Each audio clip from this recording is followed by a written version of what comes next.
A continuación, escucharemos a los panelistas de esta segunda mesa de trabajo, recursos naturales y sostenibilidad.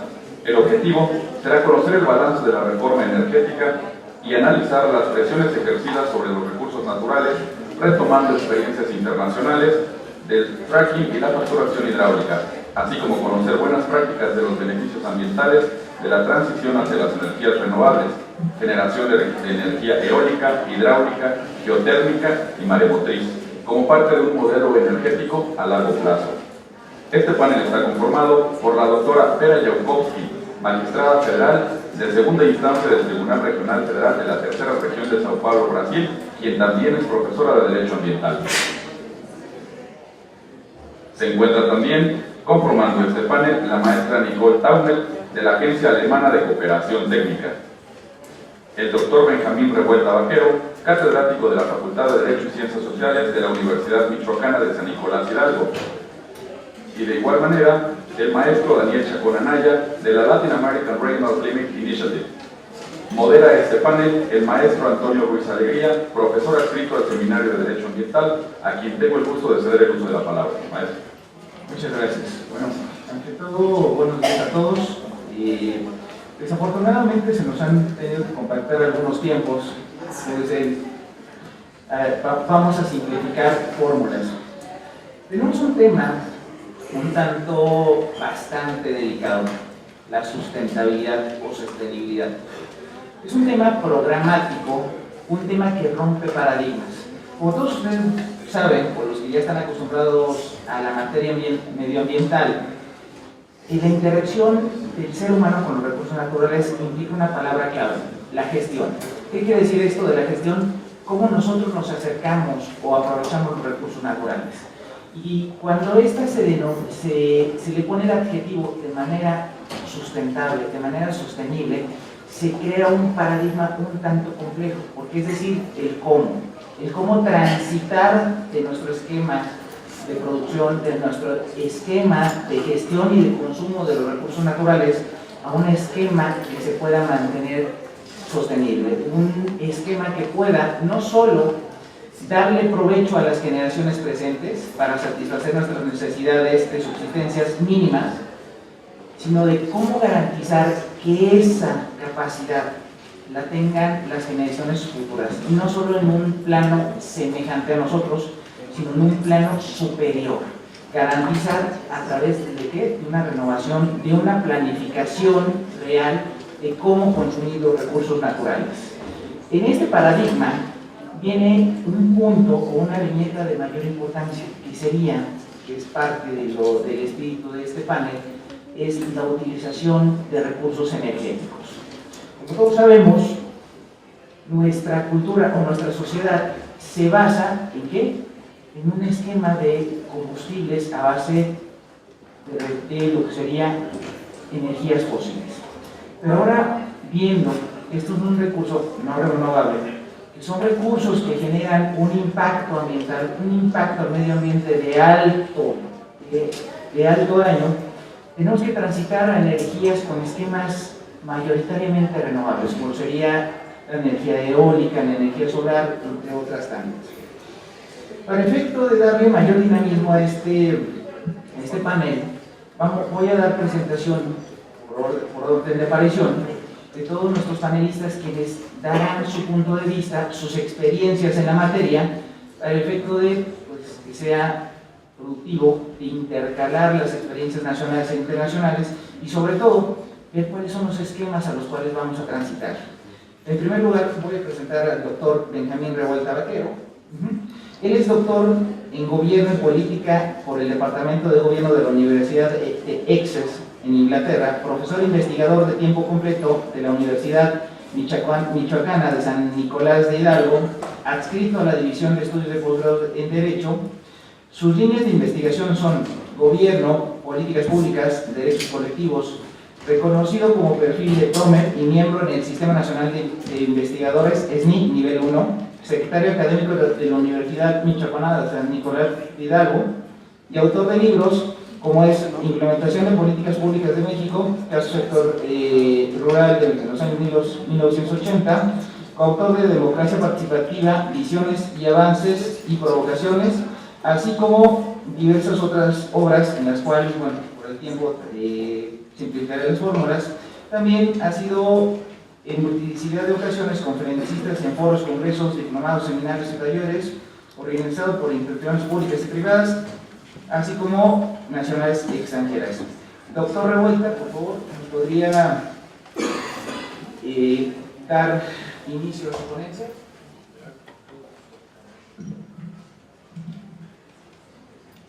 Buenos días a todos, a todas, gracias, pues me da mucho gusto estar en la UNAM nuevamente.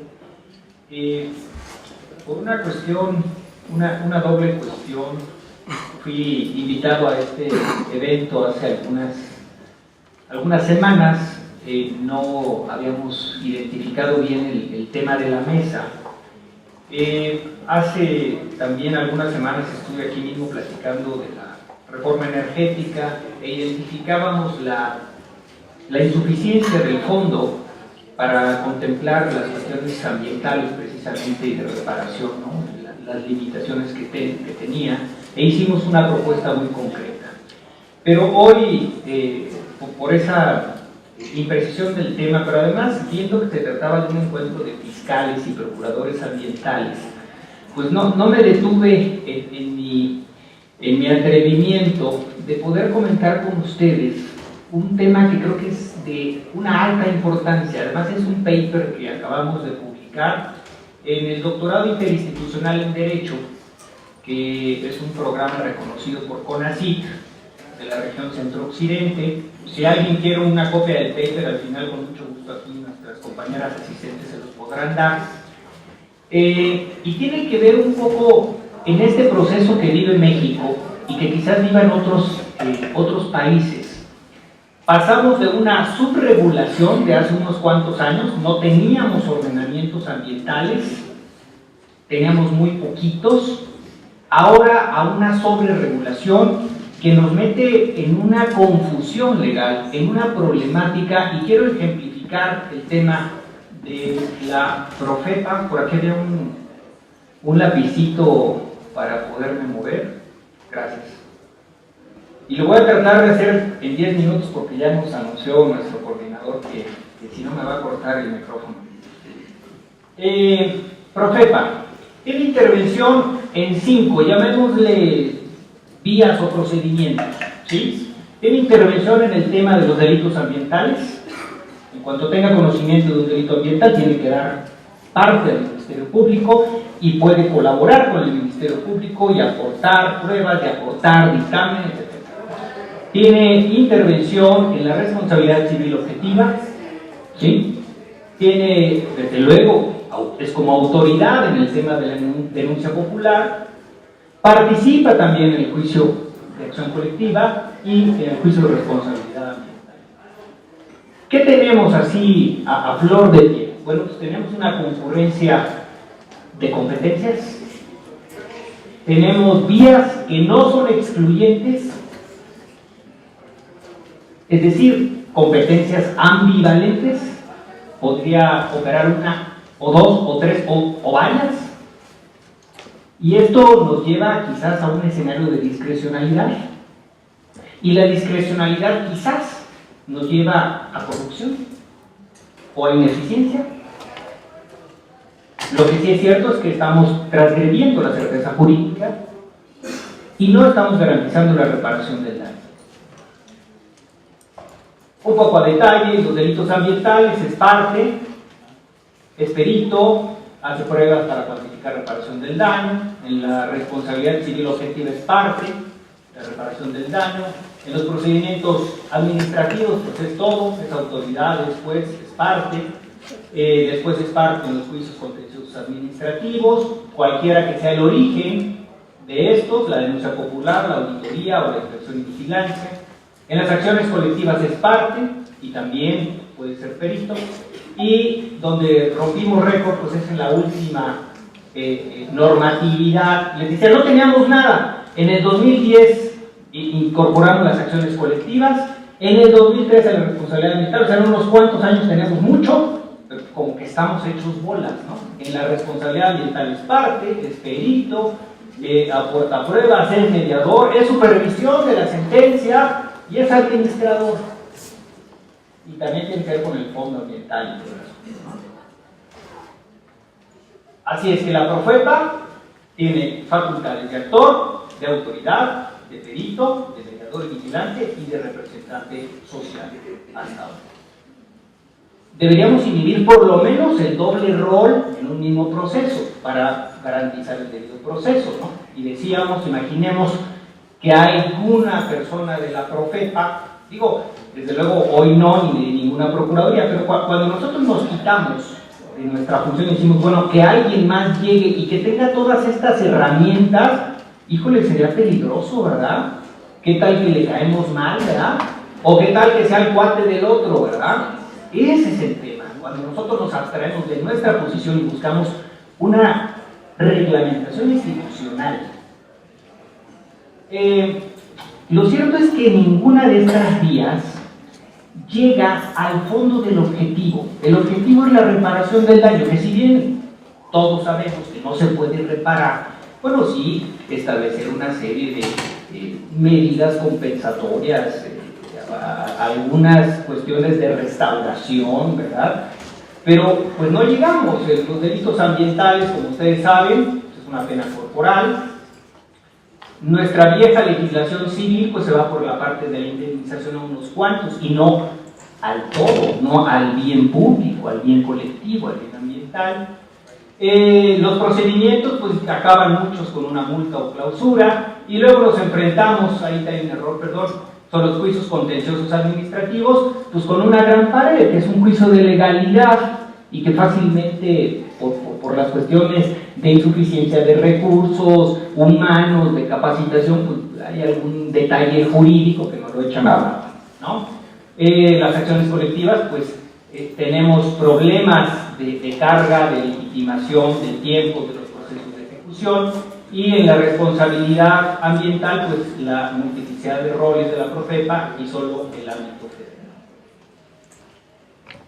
federal. Y recordamos entonces los principio general de libertad con los paralelos contrarios, ¿verdad? En particular, todo lo que no está prohibido está permitido.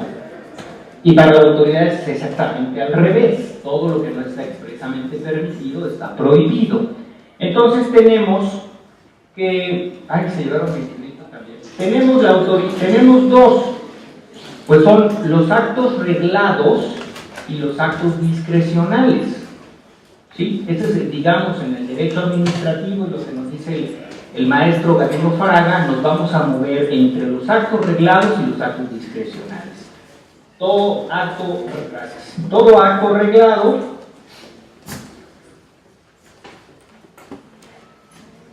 es aquel que se encuentra específicamente regulado en la legislación y la autoridad debe acatarlo de acuerdo con su reglamentación.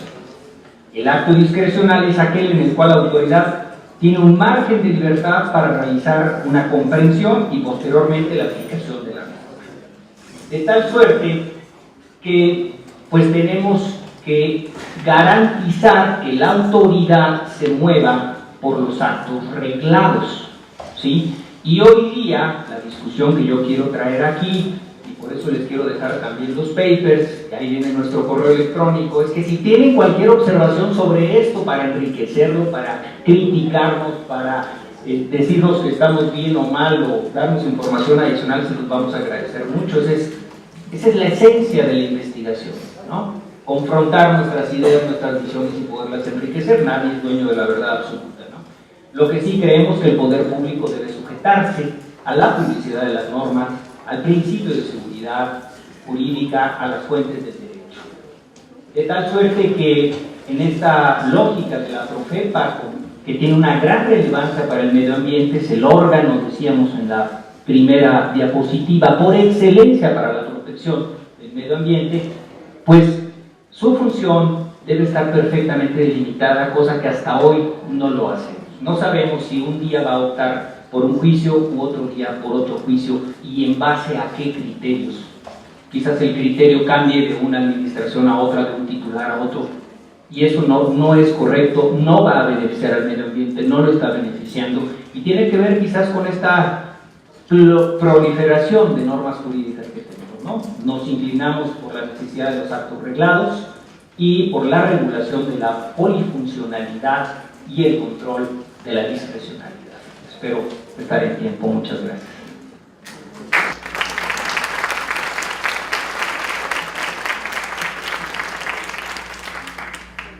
Muchas gracias, doctor. Ahora daremos la palabra a la doctora Vera Bukowski, de Brasil. Ella es licenciada en Derecho por la Universidad de Sao Paulo, Brasil, maestra en Derecho Civil. Cuenta asimismo con el doctorado en Ciencias Jurídico-Políticas por la Facultad de Derecho de la Universidad de Lisboa, en Portugal. Es doctora honoris causa por la Universidad Paulo Freire, en Nicaragua. Realizó el 16º curso normal de formación de magistrados en la Escuela de Magistrados del Centro de Estudios Judiciales de Portugal, en Lisboa. Actualmente se desempeña como magistrada federal de la segunda instancia del Tribunal Regional Federal de la Tercera Región de Sao Paulo, Brasil. Es vicepresidenta de la Liga Mundial de Abogados Ambientalistas, Lima, profesora de Derecho Ambiental y autora de libros y artículos tanto en su país como a nivel internacional, así como conferencista en los dos ámbitos, nacionales e internacionales. Por favor, doctora Bukowski, puede iniciar su ponencia.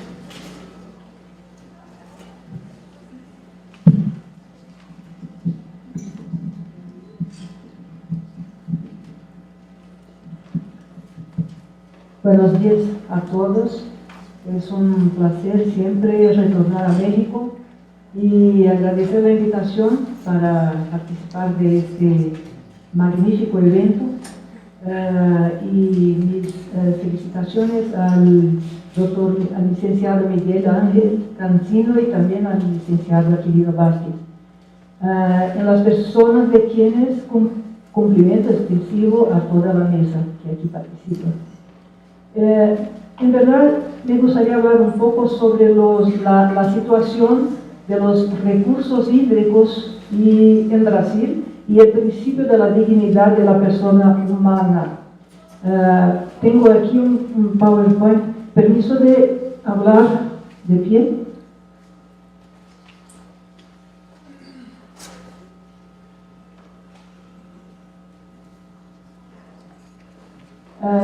Brasil tiene una constitución federal bastante moderna, digamos así, con un capítulo específico sobre la protección del medio ambiente y que están ahí dispositivos explícitos y también varios artículos constitucionales implícitos sobre la tutela del medio ambiente. Pero aquí quiero enfocar en los principios de la República Federativa de Brasil, especialmente el principio de la dignidad de la persona humana. Hay principios también respecto a la actividad económica, así como las construcciones de aeropuertos, de hidroeléctricas y otras grandes obras públicas para el desarrollo sustentable de Brasil. Y uno de los artículos del centro es el 170, que dice que la actividad económica debe basar en la defensa del medio ambiente, incluso mediante tratamiento diferenciado conforme el impacto ambiental de los productos y servicios y sus procesos de elaboración y prestación. Y aquí me refiero más específicamente a los recursos hídricos. Por lo tanto, toda la actividad económica debe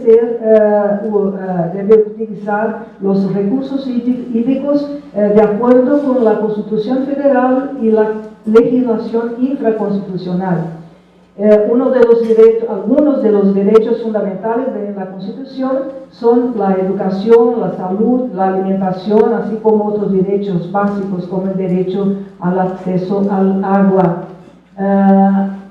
Tenemos también una ley federal que es la ley de la Política Nacional del Medio Ambiente, que tiene por objeto la preservación, la mejoría y recuperación de la calidad ambiental favorable a la vida y por lo tanto a la salud. Esa ley también trae un concepto amplio de contaminación ambiental, que sea como toda la degradación de la calidad resultante de actividades que directa o indirectamente perjudiquen la salud o afecten las condiciones estéticas o sanitarias del medio ambiente. Entre los objetivos de la política nacional de esa ley de 1981 es compatibilizar el desarrollo económico-social con la preservación de la calidad ambiental del medio ambiente, usando los recursos hídricos, los recursos naturales, de manera racional y para que haya una disponibilidad permanente. Me refiero aquí también a la Política Nacional de Recursos Hídricos, la Ley 9433 de 97, que establece que el agua es un bien de dominio público. En Brasil no hay agua, el agua no es considerado un bien particular en la propiedad privada, porque entendemos que la Constitución Federal y también todo el ordenamiento jurídico fija que el agua es un bien de uso común del pueblo, por tanto es un bien difuso dentro de la categoría de los derechos colectivos en sentido amplio, en sentido lato. Pero es un recurso limitado es un recurso natural limitado y de valor económico. Por lo tanto, en caso de escasez, y ahora pasamos en Brasil, especialmente en São Paulo, por escasez hídrica, hace más o menos un año y medio, que casi no hay lluvia y las represas están con poca agua y se utiliza ahora el agua bajo se llama recurso hídrico muerto, volumen muerto. Y hay toda una política pública ahora de rotatividad, de rodicio de agua, especialmente en São Paulo. Y dentro de los objetivos de la política nacional es garantizar al actual y a las futuras generaciones la necesaria disponibilidad de agua en patrones de calidad adecuados a los usos. Por tanto, observando el principio de la dignidad de la persona humana. El Código Civil también trata de la cuestión de la tutela del medio ambiente en el punto en que se refiere al derecho de propiedad que debe ser ejercido conforme los fines económicos y sociales y por forma que resten preservados de acuerdo con la ley especial o con las leyes especiales la flora, fauna, bellezas naturales, el equilibrio ecológico y el patrimonio histórico y artístico, así como evitar la contaminación del aire y del agua. El nuevo Código Forestal, también muy reciente, pero algunos artículos de ese código están siendo contestados judicialmente, pero el código también establece determinados principios, especialmente ahí se ve a la protección a los recursos hídricos. El derecho al uso adecuado de los recursos hídricos, el uso del agua, tiene a ver con salud y por tanto tenemos una ley federal de saneamiento básico que trata también de los servicios públicos para abastecimiento de agua y el esgoto sanitario, en español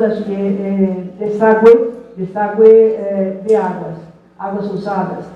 Claro que hay muchas aquí en México, como en todos los países, sin agua no es posible que tengamos vida, y vida con salud y con protección al medio ambiente.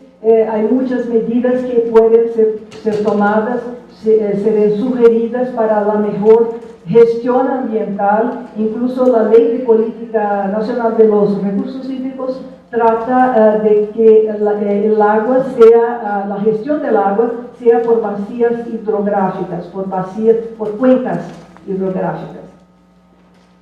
Entre otras medidas, claro, proteger la biodiversidad, los valores ecológicos, sociales, económicos, científicos, de manera que hay que garantizar el acceso al agua.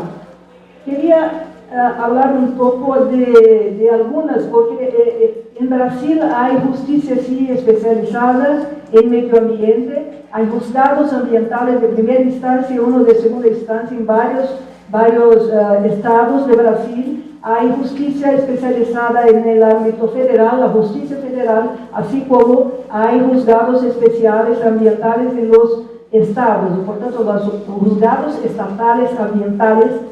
También tenemos alguna experiencia ya de bastantes años con las fiscalías ambientales, y son muchas en todo el Brasil.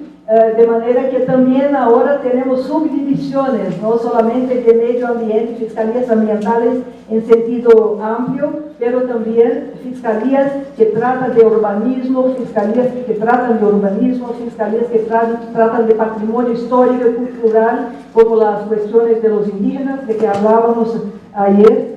Y la jurisprudencia, hay muchas acciones judiciales, acciones colectivas, civiles, ambientales, y hay alta jurisprudencia sobre inúmeros casos, y aquí traigo algo sobre unos pocos, por el tiempo, porque quería hablar de una cuestión 5 minutos más. Entonces voy a reducir aquí algunos ejemplos bien recientes de 2009 del Superior Tribunal de Justicia, en un caso que se trataba de un pozo artesiano irregular. Hubo la fiscalización y el fallo dije que 3 son los objetivos básicos de la Ley de la Política Nacional de Recursos Hídricos: la preservación de la disponibilidad cuantitativa y calitativa del agua para las presentes y futuras generaciones, la sustentabilidad del uso del agua, admitidos solamente los de carácter racional, y la protección de las personas y del medio ambiente en contra los eventos hidrológicos críticos. Es evidente que la perforación indiscriminada y desordenada de pozos artesianos tiene impacto directo en el medio ambiente y en la disponibilidad de recursos hídricos para los demás de la población. Por tanto, eso pone en riesgo la salud pública. Aquí otro caso, que es donde se cortó el fornecimiento del suministro de agua por ausencia de pago. La persona no pagó, y por tanto el servicio público, la administración suspendió el abastecimiento de agua. Entonces eso generó una acción judicial, hay varias en ese sentido, y se entiende, la jurisprudencia está pacificada en el sentido de que no se puede interromper el abastecimiento de agua, y hubo imposición de daño moral. El acceso al agua potable es más amplio que un simple o un mero derecho subjetivo, porque trata de servicio esencial y está basado en el principio de la dignidad de la persona humana. Tengo más ejemplos ahí, pero quería, por favor,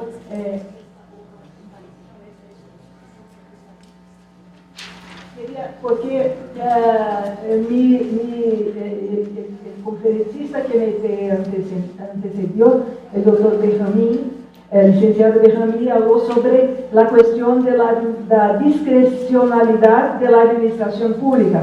Ese es un tema muy debatido desde hace muchos años en Brasil, tanto en la doctrina jurídica como también en procesos, juicios específicos sobre esa cuestión, no solamente sobre respecto al medio ambiente, pero también en cuestiones sobre acceso a la asistencia a la salud, para que los hospitales públicos, la administración pública fornezca medicamentos, cirugías,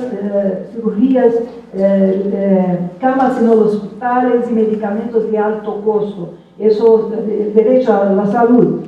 Y hay un debate muy interesante que debo de confesar que no sé si aquí también se debate de esa forma. Me interesaría saber qué es la teoría de la reserva del posible. ¿Qué es eso? Del derecho administrativo, del derecho constitucional. Entonces, por ejemplo, hay varios casos. Por ejemplo, traigo uno de ellos es un recurso en Brasil, en el Superior Tribunal de Justicia, en que se discutía se discutía sobre una cuestión de que había la necesidad de un determinado municipio, había que construir, que el municipio construyese una red de desagüe para la agua sucia de la población, porque eso generaba contaminación ambiental, contaminación a las personas e impactaba la salud de los seres, de los habitantes, de los municipios. Y al final el Tribunal Superior confirmó la decisión de que el poder público estaba obligado a construir hacer esa obra pública indispensable al medio ambiente y a la vida de las personas.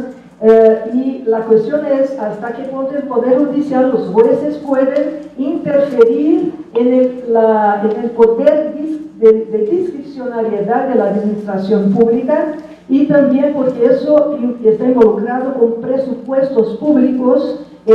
Los presupuestos públicos son destinados por el principio de la anualidad a determinadas obras, a determinados servicios públicos como educación, salud, moradia, viviendas, etcétera, etcétera.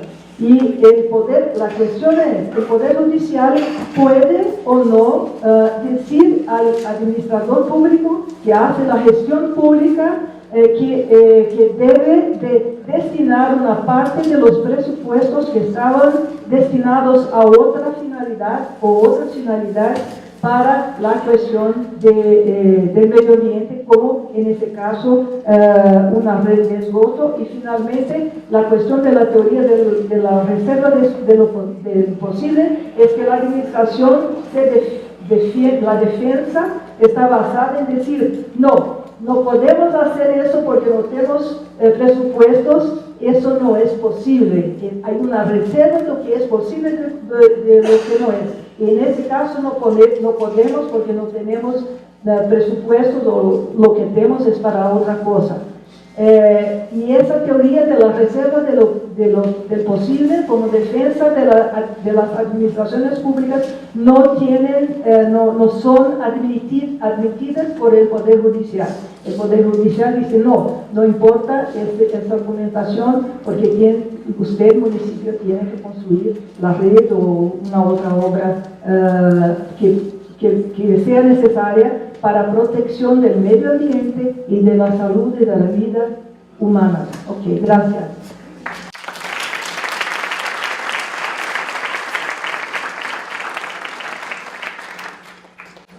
Gracias, doctora Zukovsky.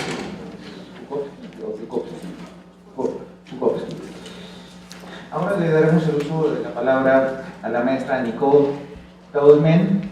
Ella es maestra en Economía y maestra en Economía Europea. Desde enero de 2015 se desempeña como experta internacional enviada por la Agencia de Cooperación Alemana, SAGIS, en el Programa de Energía Sustentable en México, que está ejecutando dentro del convenio marco entre los gobiernos de México y de Alemania, principalmente con la Secretaría de Energía.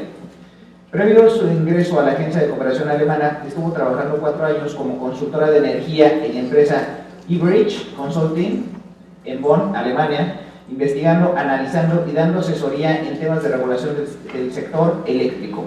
Colaboró 2 años como asistente académica en el Colegio de Europa en Brujas, Bélgica, y ahora en este momento le cedo el uso de la palabra. Maestra Nicole, por favor. Muchas gracias, buenos días a todos y muchas gracias por la invitación. Vamos a viajar un poquito ahorita, como vamos a hablar de la transición energética en Alemania. Entonces también vamos a viajar en un doble sentido. Como nosotros somos expertos más en la tecnología y en el financiamiento de la tecnología, voy a dar un panorama bastante general de la transición energética que en ese momento tenemos en Alemania. Los alemanes tenemos la reputación de estar muy puntuales. Entonces yo voy a tratar de no arruinar esa imagen hoy. Si es así, entonces soy solo yo, todos los otros son diferentes, ¿sí? Entonces vamos a...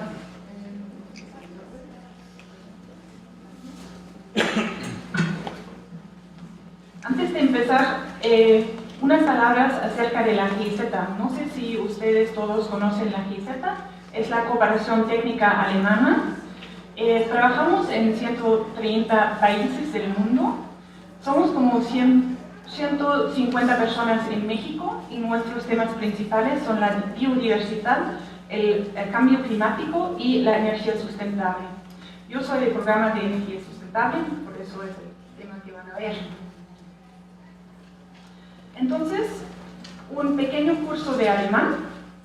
La transición energética en alemán se llama la Energiewende. Esa es una marca registrada del gobierno y por eso voy a hablar de la Energiewende. Entonces,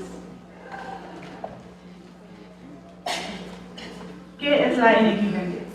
Eso es el proceso desde un sector energético basado en combustibles fósiles y energía nuclear a un sistema principalmente sustentado por fuentes de energías renovables. El alcance comprende no solamente la generación eléctrica, pero también la calefacción, el aire acondicionado y el transporte. Lo que olvidamos a veces es que no son solamente las energías renovables en la transición energética, pero un eje principal de esa transición es la eficiencia energética. Y a veces los gobiernos un poquito olvidan que eso es muy, muy importante y facilita el proceso enormemente. Como quizás también vamos a escuchar en la presentación de Daniel, ¿no? Por ejemplo, en México también tiene un marco regulatorio bastante desarrollado en el tema de energías renovables, en eficiencia energética, un poquito más retrasado. Eso es el mismo caso en Alemania. Para facilitar el proceso, tenemos campos de acción de apoyo, que son de la integración del mercado, investigación y la política europea. La Energiewende es un proceso muy, muy largo y no comenzó en el año 2011 con el accidente de Fukushima, pero de hecho ya comenzó con una publicación de un estudio en 1980 del Instituto Ecológico, y en ese estudio demostraron que sí es posible tener un crecimiento económico y aumentar el bienestar sin el uso del nuclear y los combustibles fósiles. Entonces ya en 1990 tuvimos la primera ley de un subsidio a las energías renovables, que no fue muy exitoso, y en 2000, con toda la liberalización del sector, había otra ley que fue muy efectivo, y también un primer acuerdo de cerrar todas las plantas nucleares, que fue reiniciado en 2011 con el accidente de Fukushima. Entonces, salimos de un porcentaje de 2.3% y en ese momento estamos a casi 27% de energías renovables en la generación de electricidad en Alemania.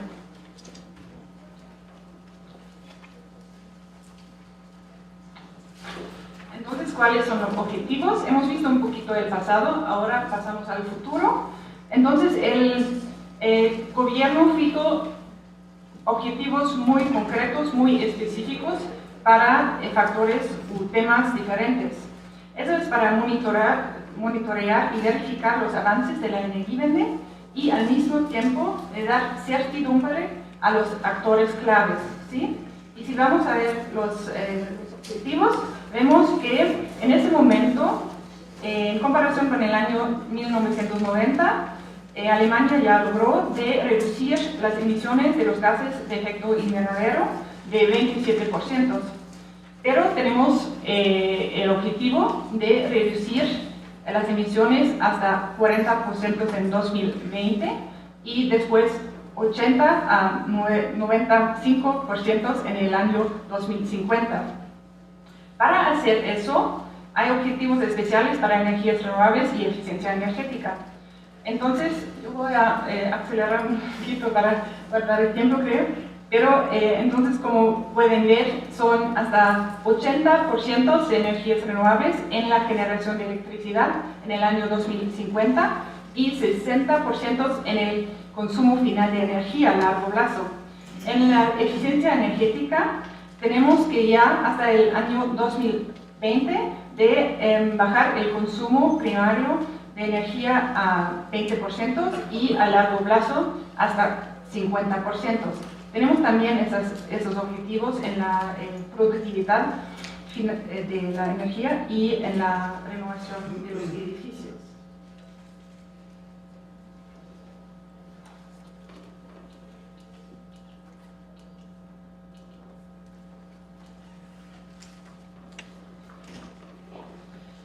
Vamos a pasar, eso es solamente para complementar un poquito, que eso es la jerarquía de los objetivos que tenemos. Entonces tenemos los objetivos políticos más generales de reducir las emisiones y de cerrar las plantas nucleares, después los objetivos que acabamos de ver, y hay también objetivos vinculados a los temas de la generación de electricidad, calefacción y el transporte, en el tema de eficiencia energética y para la generación para las renovables en el sector de electricidad.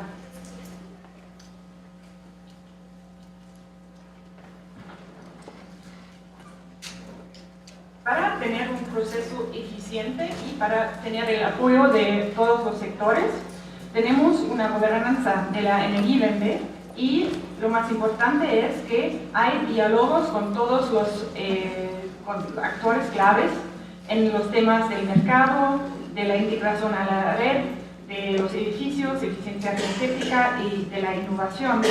Un elemento clave es el monitoreo de la Energiewende, porque nadie sabe qué pasaría en 10 años, hay avances en la tecnología y por eso es muy importante de corregir también a veces las medidas que tenemos. Entonces tenemos un proceso anual de monitoreo que el responsable es el Ministerio de Economía y de Energía y hay una comisión de expertos independientes que acompaña el proceso de monitoreo. Y eso es una lámina que muestra toda la legislación que tenemos en la Energiewende. Y esa lámina pusimos porque tenemos también una presentación de la reforma energética en México, ¿no? Y hay también una imagen un poquito parecido y dicen siempre que tantas estrategias, tantos programas, tanta legislación, pero de hecho yo creo que necesitamos toda esa legislación, la regulación para asegurar el éxito de la Energiewende y si están interesados tenemos todos los documentos si quieren echar una vista. Entonces, ¿cuáles son las razones de la Energiewende y los beneficios que el gobierno quiere generar con esa transición? Hay razones económicas, políticas, económicas y ambientales. Entonces, primero, el desarrollo de nuevas tecnologías como fuentes de crecimiento y empleo. Las políticas energéticas pueden ser tanto sustentables como económicamente exitosas. Reducir la dependencia en importación de la energía, reducir emisiones de gases de efecto invernadero y alcanzar las metas en materia de cambio climático y retirar la energía nuclear.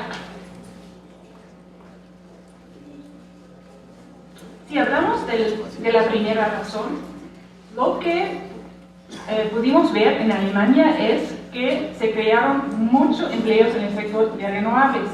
En el año 2013 pueden ver que son 300.000 empleos que se crearon en el sector de energías renovables.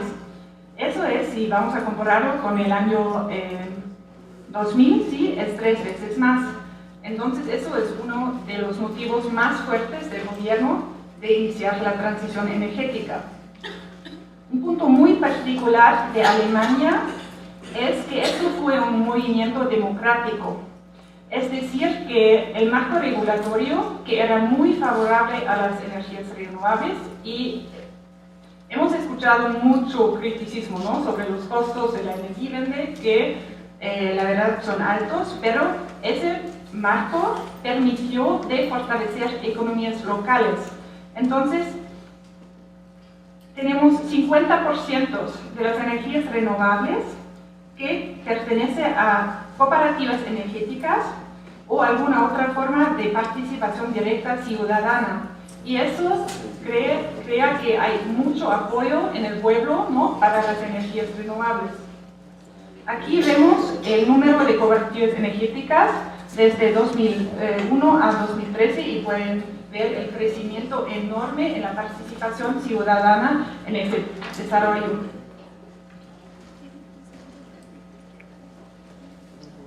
Entonces, la segunda razón era que las políticas pueden ser tanto sustentables como económicamente exitosas, ¿no? Y aquí podemos ver desde 1990 que en la línea celeste, ¿no?, es el Producto Interno Bruto que creció y al mismo tiempo había la reducción en la demanda de la energía primaria. Y eso, si vamos a lograr los objetivos, pueden ver que eso va a ser el caso también en el futuro. Eso es solamente para demostrar dónde estamos como Alemania, es uno de los países con la intensidad energética la más baja en el mundo.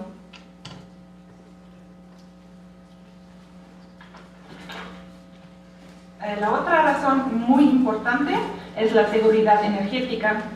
Alemania no es como México, no tiene muchos recursos, entonces depende altamente de la importación de combustibles fósiles y el uranio. Como pueden ver, son casi 90% en el carbón, 90% en el gas y casi 100% en el petróleo y 100% en el uranio. Y el gobierno gastó 90.000 millones de euros en importación de energía, y eso es también un motivo muy fuerte de reducir esa dependencia. Aquí pueden ver que entonces a largo tiempo podríamos reducir la dependencia a 60% y ahorrar mucho dinero y no estar, como se dice, tan dependiente de eventos al área del político. El otro es el riesgo del nuclear. Y había también discusiones si sea posible de cerrar todas las plantas nucleares.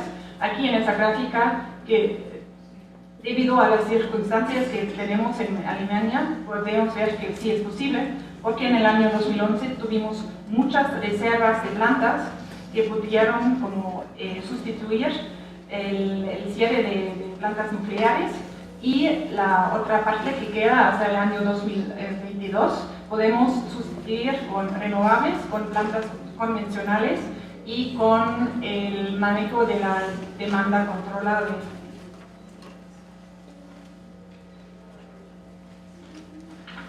Ahorita tengo mucho tiempo. Entonces, otro motivo es de reducir y eliminar el riesgo, ¿no? Aquí en la gráfica podemos ver la situación de la población si hubiera un accidente nuclear, y estamos muy conscientes que la probabilidad es muy baja que eso podría pasar, pero había accidentes en el mundo y podría pasar. Alemania tiene una gran población, ¿no? La densidad es muy alta, y por eso el gobierno también quiere salir de la energía nuclear. Y entonces la última lámina, eso es para demostrar que es muy importante también tener ese apoyo de la Energiewende, y tenemos el apoyo en Alemania debido a las condiciones favorables que ya mencioné, que permitió que los ciudadanos puedan invertir y beneficiar directamente de las energías renovables. También porque tuvimos desde los años 50, pero más fuertemente en los años 70, un movimiento antinuclear muy fuerte. Y como podemos ver, hay encuestas como regulares para asegurar que la población está de acuerdo con las acciones del gobierno, y pueden ver que son casi como 70% de la población que está en favor de la transición energética. Bueno, muchas gracias.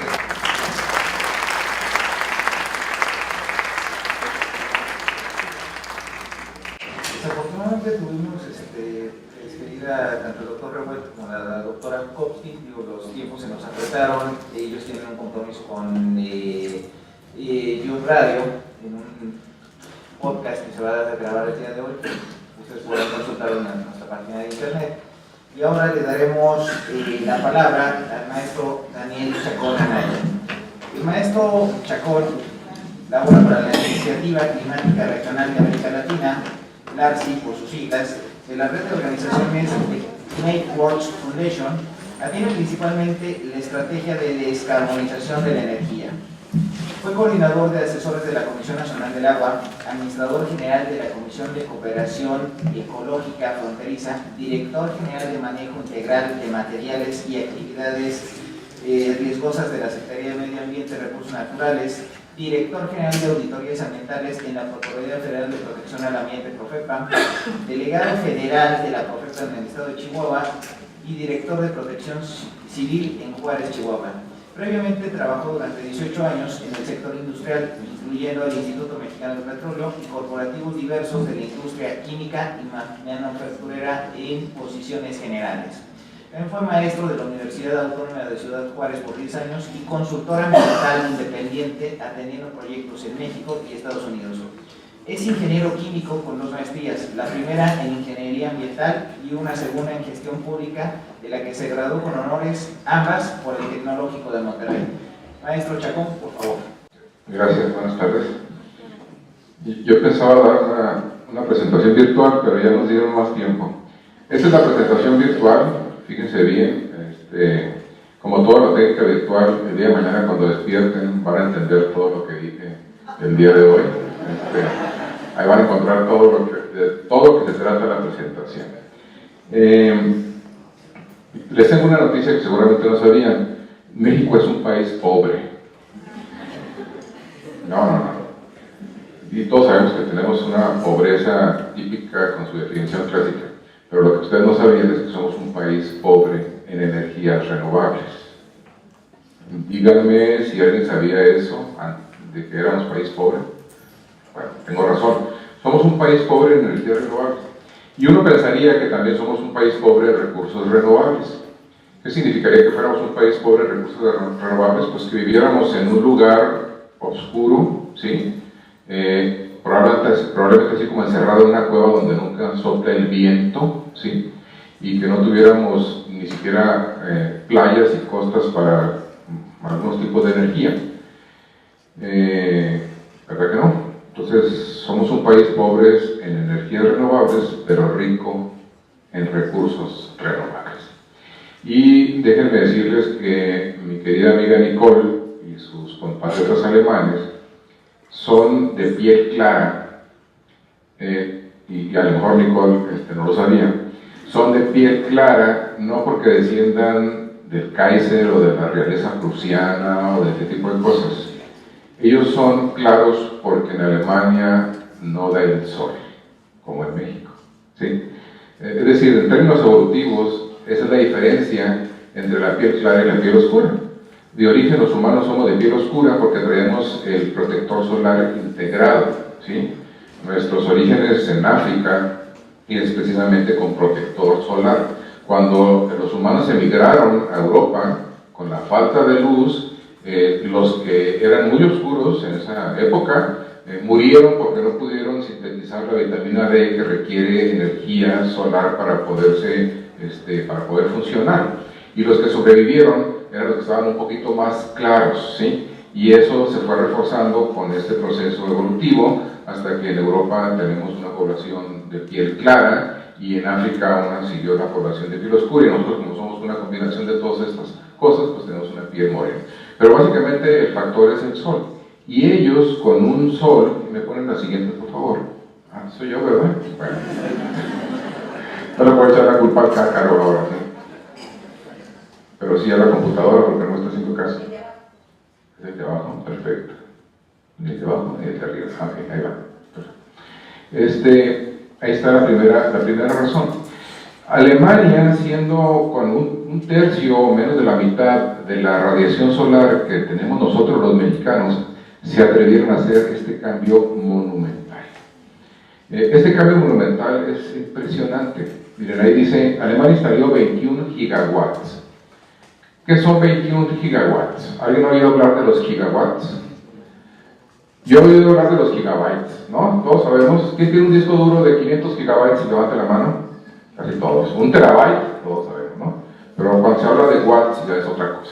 ¿Qué tanto son 21 gigawatts? Bueno, déjenme decirles que el tamaño eléctrico de México, de nuestro país completo, es de 60 gigawatts. ¿Sí? Alemania instaló 21 gigawatts, la tercera parte. ¿En mucho tiempo? No. ¿En cuánto? 3 años. 21 gigawatts equivale a poner 21 plantas nucleares en 3 años. ¿Alguien conoce la historia de la planta nuclear de Veracruz, de UNEVER? ¿Cuántos años duró su construcción? Yo era niño y cuando terminó ya era abuelo. No se crean. Estoy exagerando un poco, pero casi. Bueno, nos tardamos muchísimo en construir una planta. Bueno, los alemanes construyeron 21 plantas, el equivalente en 3 años. Pero además ya ahorita tienen una capacidad increíble de solar, anda como en 37%, ¿no? Más o menos, de puro solar. Por ciento de la matriz energética, 37 gigawatts. 37 gigawatts solar ya instalados, aparte de los 21 de 3 años. California tiene como meta instalar 12 gigawatts al 2020. California es del tamaño eléctrico de México. Todo México es del tamaño eléctrico de California. Y ellos quieren instalar 12 gigawatts de energía, particularmente solar, para el 2020 y quieren tener 1 millón de techos solares para esa fecha. Ahorita tienen 400,000 y siguiendo las metas lo van cumpliendo los californianos. La India anuncia 100 gigawatts de solar para el 2022. Es increíble lo que va a hacer la India. Si lo cumplen el 50% van a hacer una revolución, un tsunami solar en el mundo en virtud de la India. Porque déjenme decirles que los 21 gigawatts de Alemania lo que originaron fue que la tecnología solar bajara 8 veces su valor. De $4 el watt en 2008 para poner un techo solar, ahorita cuesta 60 centavos de dólar. Es decir, bajó 8 veces o más su valor precisamente por los alemanes. Los alemanes hicieron el sacrificio económico, así que entre todos le podemos dar las gracias a Nicole y a sus compatriotas. Porque a pesar del poco sol que tienen, se atrevieron a hacer lo que hicieron, ¿no? Y China está instalando 1 gigawatt por mes de solar. Bueno, y diría uno, ¿y México? ¿Y México PAC? ¿No? En México tenemos la fabulosa cantidad instalada de 0.052 gigawatts de solar. Porque somos un país oscuro, metidos en una cueva donde nunca sopla el viento. Esa pobreza renovable de México es inexplicable, ¿sí? Pero sería más inexplicable si siguiéramos con la misma cantaleta. Y hay el riesgo de que el despegue de las energías limpias se retrase. ¿No hay país más petrolero? Bueno, si digo país, los tejanos van a estar de acuerdo conmigo porque se consideran como si fuera un país, ¿no? No hay un estado más petrolero en Estados Unidos que Texas. No hay un estado donde el gas sea más barato en todo el mundo que en Texas. Y a pesar de eso, los tejanos instalaron 12 gigawatts, y ahorita llevan por los 15 de energía eólica. 15 gigawatts. ¿Se acuerdan cuánto es el tamaño eléctrico de México? 60. Entonces, nada más ahí, ya casi la cuarta parte de eólica en Texas, con un sistema y con una transmisión increíble, también una inversión extraordinaria, y este sistema tiene un esquema financiero verdaderamente sorprendente. ¿Qué trae la energía renovable cuando se instala? Pues trae mucho trabajo, y trae muchas cosas. Por ejemplo, aquí hay ya 45 fábricas en Alemania relacionadas con la generación eólica, incluida una planta completa de aerogeneradores, y se crearon 28,000 empleos. No puse los datos de California, pero no los tengo aquí, los tengo al final de la presentación. California tiene del orden de 20 y tantos mil empleos, y Alemania, no sé si lo tengo aquí, el dato que yo tengo son 300,000 empleos, todos relacionados con las energías renovables. Ahora, ¿qué está pasando en el mundo? Ya dimos 3 ejemplos. ¿Qué está pasando en el mundo? Miren, en el mundo, esta es la matriz energética del mundo, perdón. Esta es la matriz energética del mundo. El 64% es energía fósil en el mundo en este momento. En México es el 83%. Luego está la distribución nuclear y luego tenemos solar aquí, viento y otras energías que incluyen hidráulica y otras. En este momento, esta es la matriz que está ahorita, en este momento la creación de la nueva capacidad energética en el mundo, el 50% es fósil y el 50% es renovable, ya en este momento. Si hay fábricas o si hay plantas instalándose en el mundo para generar energía, el 50% de ellas son renovables y los 50% son fósiles. Pero al 2030 la situación va a ser un poco diferente. Solo el 25% de lo que se construya de nueva energía y de nueva capacidad en el mundo va a ser fósil y el 75% va a ser renovable. Y ustedes ven cuál crece más, la amarilla, que es la solar, y luego le sigue el viento, que es este. Es decir, que para 2030 en el mundo la matriz va a cambiar de esto a esto. Y la energía fósil va a ser un 44% y la solar, que ocupa apenas ahorita un 2%, va a ocupar el 18%, la eólica 12%, etc. Es decir, el mundo hacia dónde va, hacia permanecer como estamos en la fósil o hacia las renovables. Ahora, en nuestro país nosotros siempre vamos con la corriente y con el progreso, ¿no es cierto? Bueno, parece que queremos frenarnos porque el progreso nos da miedo. Sí. La siguiente.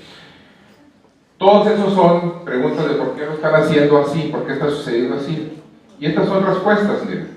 ¿Por qué está pasando todo eso? Pues porque hay más seguridad energética en la diversidad y en la descentralización, porque se desarrolla un nuevo sector económico, cadenas de valor, empleos, porque se blinda contra las fluctuaciones de los hidrocarburos. ¿Alguien había oído hablar de que los hidrocarburos varían en el precio? ¿Sí? También es algo novedoso, ¿sí? Nuestro propio presupuesto federal está atado, ¿sí? ¿Cómo se llama? De alfileres por el maldito precio del petróleo, ¿no es cierto?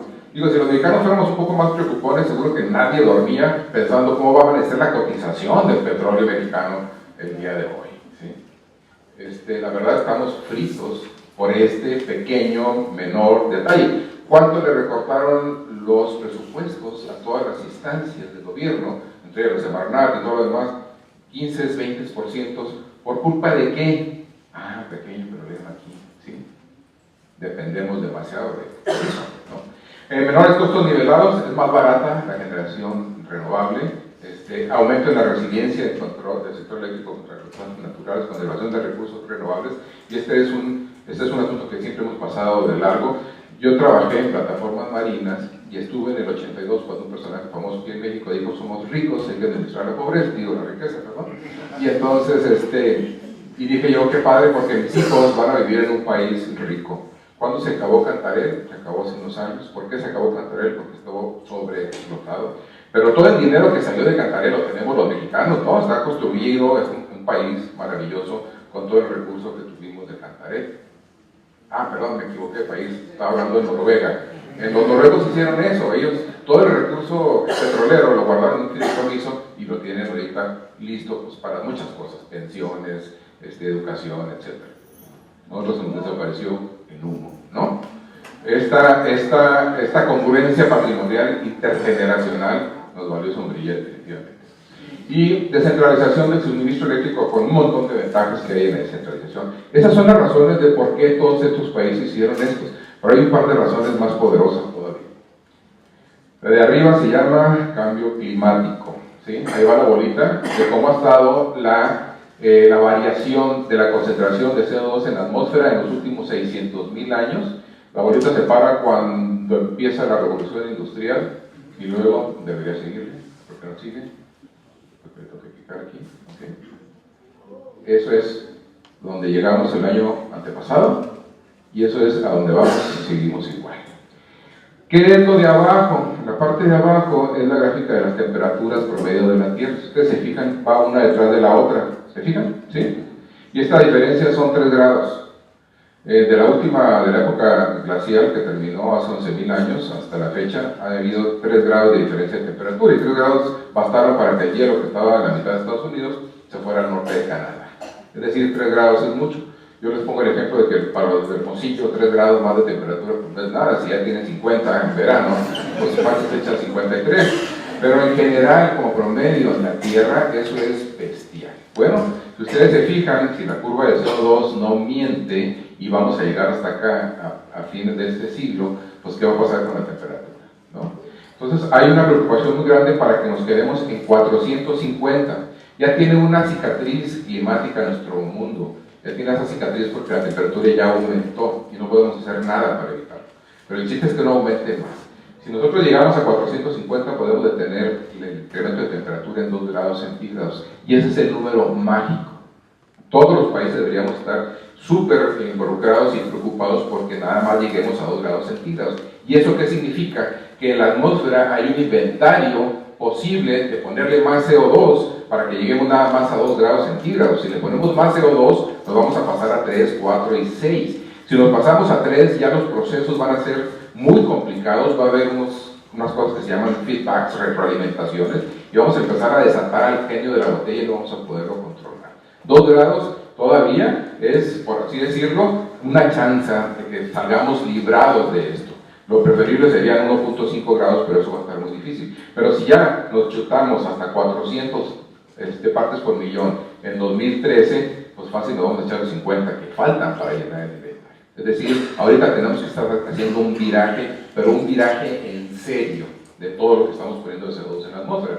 Y esto es en la parte de arriba que se refiere con cambio climático. ¿Qué pasa en la parte de abajo que se refiere a la salud pública de quienes vivimos o quienes viven en la nube o en la pluma de una planta que quema combustibles fósiles y que tiene la producción de todos esos contaminantes? Esos contaminantes están normados. Hay una norma en la Secretaría de Salud que dice que la atmósfera no debe tener más que todo esto. Y sin embargo, si vivimos cerca de una de estas plantas, vamos a tener los problemas de salud que originan estos contaminantes. Pero además nos estamos acabando también la poca agua que tenemos en muchas regiones del país a través de la sobreexplotación de los mantos acuíferos por todo lo que requieren las plantas generadoras con fuego. ¿Sí? Porque al final del día esta planta es una planta que utiliza el fuego que descubrió el hombre primitivo hace 1.600.000 años, todavía protohombre, descubrió el fuego en esas épocas y lo seguimos utilizando. Una planta es una hoguera, ¿cómo se llama? Muy sofisticada, pero sigue siendo una hoguera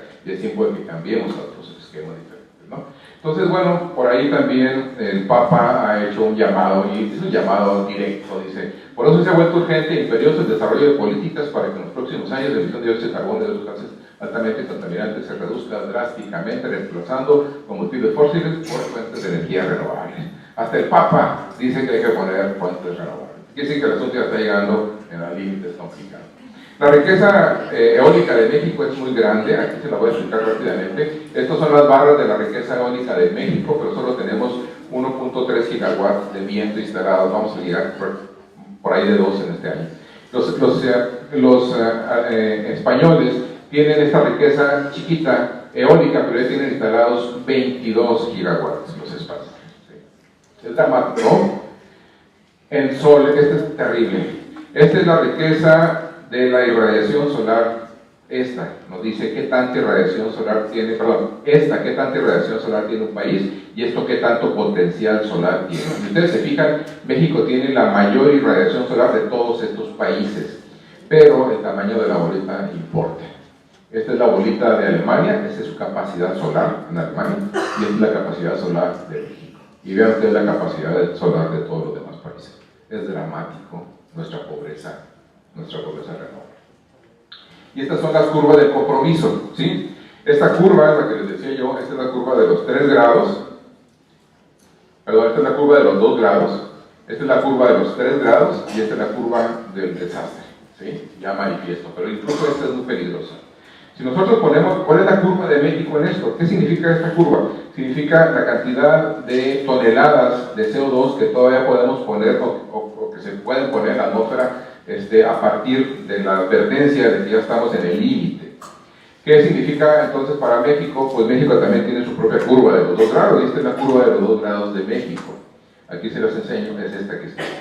Nosotros hicimos una promesa, estamos haciendo una propuesta a las Naciones Unidas de que vamos a limitar el crecimiento de nuestras emisiones.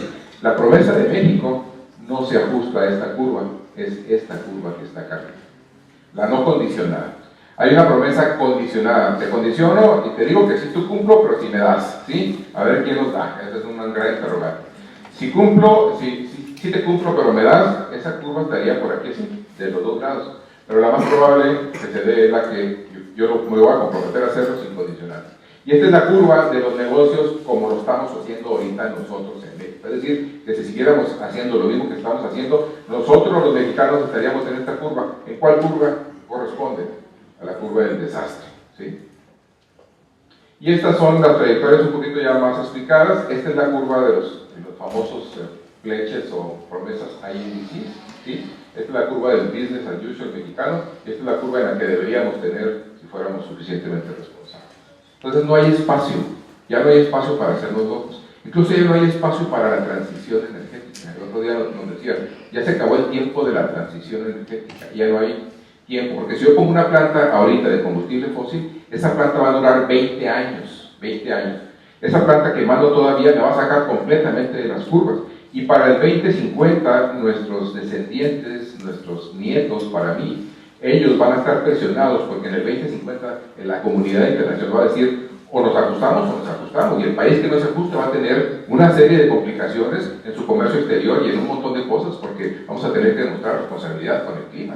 Y si nosotros nos hacemos locos y nos vamos por aquí, ¿sí? Ustedes ven aquí cuál va a ser la carga que les vamos a imponer a las generaciones futuras de hacer una rectificación de aquí hasta aquí, ¿sí? Estamos pateándoles el bote a ellos y dejándoles una responsabilidad muy fuerte, en lugar de estar haciendo nosotros el mayor esfuerzo para que a partir de aquí podamos llegar aquí en este tiempo. Y como si el tiempo se me acabó, pero aquí están un poquito más las curvas, y en el caso de la industria, especialmente energética, estas son las trayectorias que trae la industria energética. Nuestro business as usual, es decir, si seguimos haciendo lo mismo, si pateamos la meta para adelante, esta es la trayectoria de la energía en México. Esta es la trayectoria que deberíamos tener. Este es el programa que está poniendo el gobierno de los 3 grados, ¿sí? Que debería ser un programa de 2 grados, es decir, ya nos estamos comiendo ahí una cierta holgura. Pero imagínense seguir por este camino para tratar de llegar al 2050 en esta ruta que nos va a exigir el mundo, porque ya el clima va a tener tanta complicación que ya no va a haber otra opción,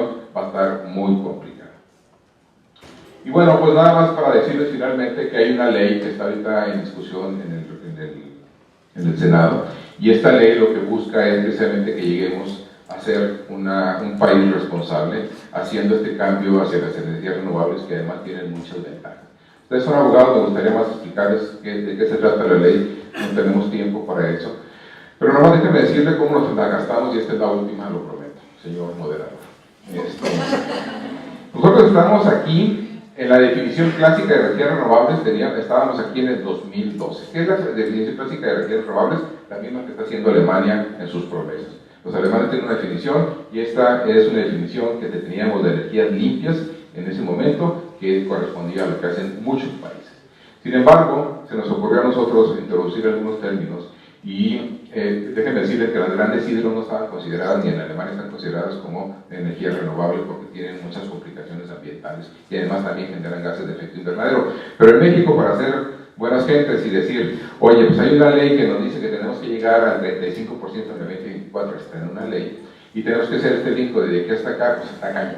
Ya estamos en 2012 y apenas estamos aquí y no ha pasado gran cosa. Del 2008 al 2012 no avanzamos tantito. Bueno, ¿qué tal si consideramos que la gran hidro, nada más lo que existe ahorita, es energía renovable?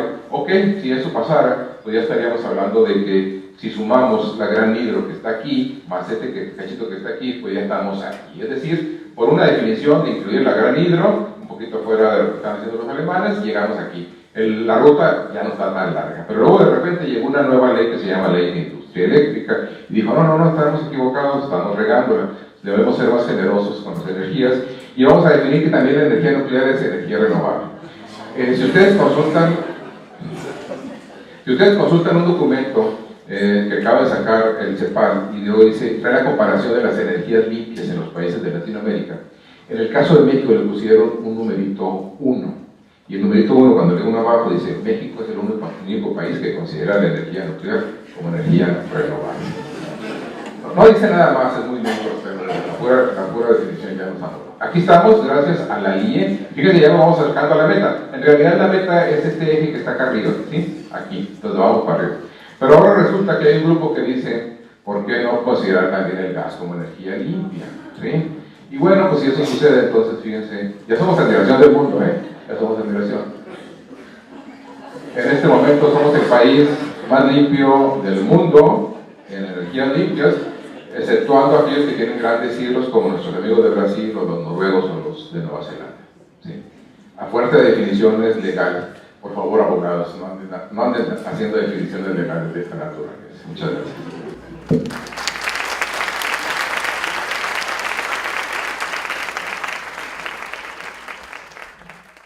Por instituciones públicas y privadas, así como nacionales y extranjeras. Doctor Revuelta, por favor, ¿nos podría dar inicio a su ponencia?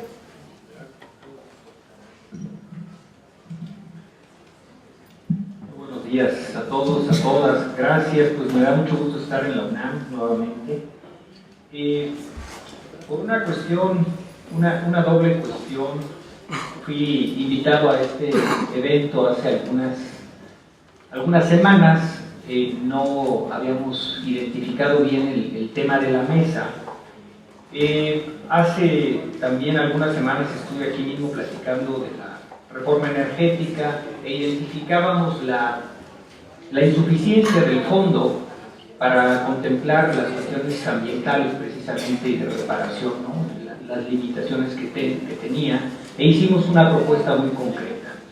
Pero hoy, por esa imprecisión del tema, pero además viendo que se trataba de un encuentro de fiscales y procuradores ambientales, pues no me detuve en mi atrevimiento de poder comentar con ustedes un tema que creo que es de una alta importancia. Además es un paper que acabamos de publicar en el Doctorado Interinstitucional en Derecho, que es un programa reconocido por CONACYT de la región centro-occidente. Si alguien quiere una copia del paper, al final con mucho gusto aquí nuestras compañeras asistentes se los podrán dar.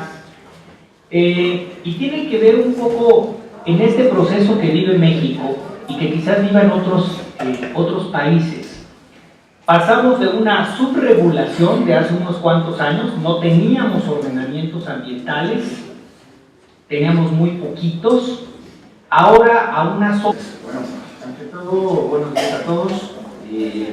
Desafortunadamente se nos han tenido que compactar algunos tiempos, entonces vamos a simplificar fórmulas. Tenemos un tema un tanto bastante delicado, la sustentabilidad o sostenibilidad. Es un tema programático, un tema que rompe paradigmas. Como todos ustedes saben, por los que ya están acostumbrados a la materia medioambiental, la interacción del ser humano con los recursos naturales implica una palabra clave, la gestión. ¿Qué quiere decir esto de la gestión? Cómo nosotros nos acercamos o aprovechamos los recursos naturales. Y cuando esta se le pone el adjetivo de manera sustentable, de manera sostenible, se crea un paradigma un tanto complejo, porque es decir, el cómo transitar de nuestro esquema de producción, de nuestro esquema de gestión y de consumo de los recursos naturales a un esquema que se pueda mantener sostenible, un esquema que pueda no solo darle provecho a las generaciones presentes para satisfacer nuestras necesidades de subsistencias mínimas, sino de cómo garantizar que esa capacidad la tengan las generaciones futuras, y no solo en un plano semejante a nosotros, sino en un plano superior. Garantizar a través de ¿qué? De una renovación, de una planificación real de cómo consumir los recursos naturales. En este paradigma viene un punto o una viñeta de mayor importancia, que sería, que es parte del espíritu de este panel, es la utilización de recursos energéticos. Como todos sabemos, nuestra cultura o nuestra sociedad se basa ¿en qué? En un esquema de doble regulación que nos mete en una confusión legal, en una problemática, y quiero ejemplificar el tema de la Profepa. Por aquí había un lapicito para poderme mover. Gracias. Y lo voy a tratar de hacer en 10 minutos porque ya nos anunció nuestro coordinador que si no me va a cortar el micrófono. Profepa, tiene intervención en 5, llamémosle vías o procedimientos, ¿sí? Tiene intervención en el tema de los delitos ambientales. En cuanto tenga conocimiento de un delito ambiental, tiene que dar parte del Ministerio Público y puede colaborar con el Ministerio Público y aportar pruebas, y aportar dictámenes, etc. Tiene intervención en la responsabilidad civil objetiva, ¿sí? Tiene, desde luego, es como autoridad en el tema de la denuncia popular, participa también en el juicio de acción colectiva y en el juicio de responsabilidad ambiental. ¿Qué tenemos así a flor de piel? Bueno, pues tenemos una concurrencia de competencias, tenemos vías que no son excluyentes, es decir, competencias ambivalentes, podría operar una, o dos, o tres, o varias, y esto nos lleva quizás a un escenario de discrecionalidad, y la discrecionalidad quizás nos lleva a corrupción o a ineficiencia. Lo que sí es cierto es que estamos transgrediendo la certeza jurídica y no estamos garantizando la reparación del daño. Un poco a detalle, los delitos ambientales es parte, es perito, hace pruebas para cuantificar reparación del daño en los combustibles a base de lo que sería energías fósiles.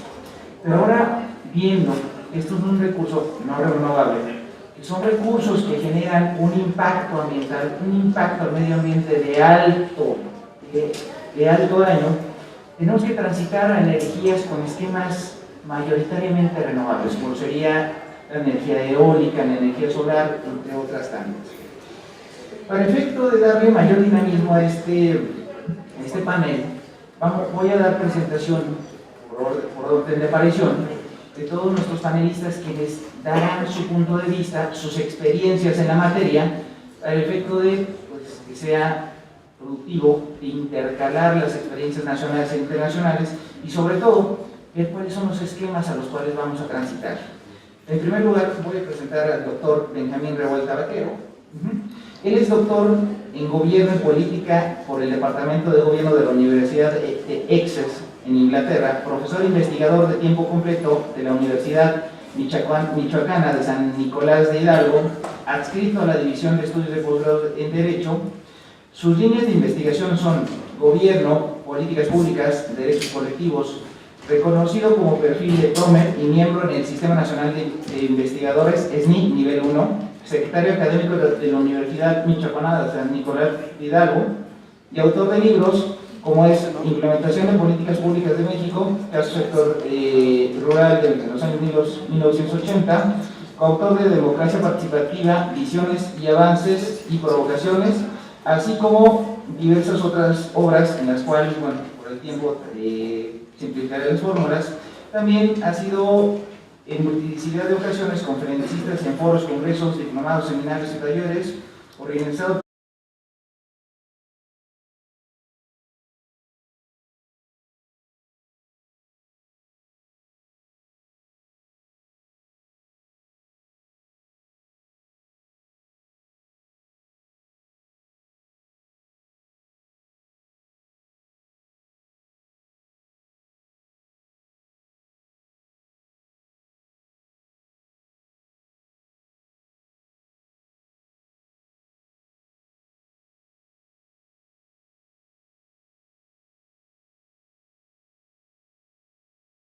A continuación, escucharemos a los panelistas de esta segunda mesa de trabajo, recursos naturales y sostenibilidad.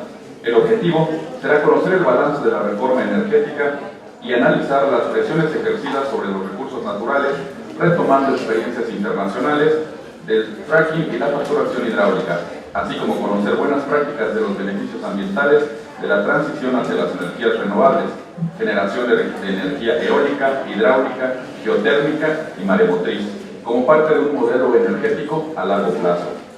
Este panel está conformado por la doctora Vera Jankowski, magistrada federal de segunda instancia del Tribunal Regional Federal de la Tercera Región de Sao Paulo, Brasil, quien también es profesora de Derecho Ambiental. Se encuentra también conformando este panel la maestra Nicole Taunel, de la Agencia Alemana de Cooperación Técnica, el doctor Benjamín Revuelta Vaquero, catedrático de la Facultad de Derecho y Ciencias Sociales de la Universidad Michoacana de San Nicolás Hidalgo, y de igual manera el maestro Daniel Chacón Anaya, de la Latin American Regional Climate Initiative. Modera este panel el maestro Antonio Ruiz Alegría, profesor adscrito al Seminario de Derecho Ambiental, a quien tengo el gusto de ceder el uso de la palabra. Maestro. Muchas gracias.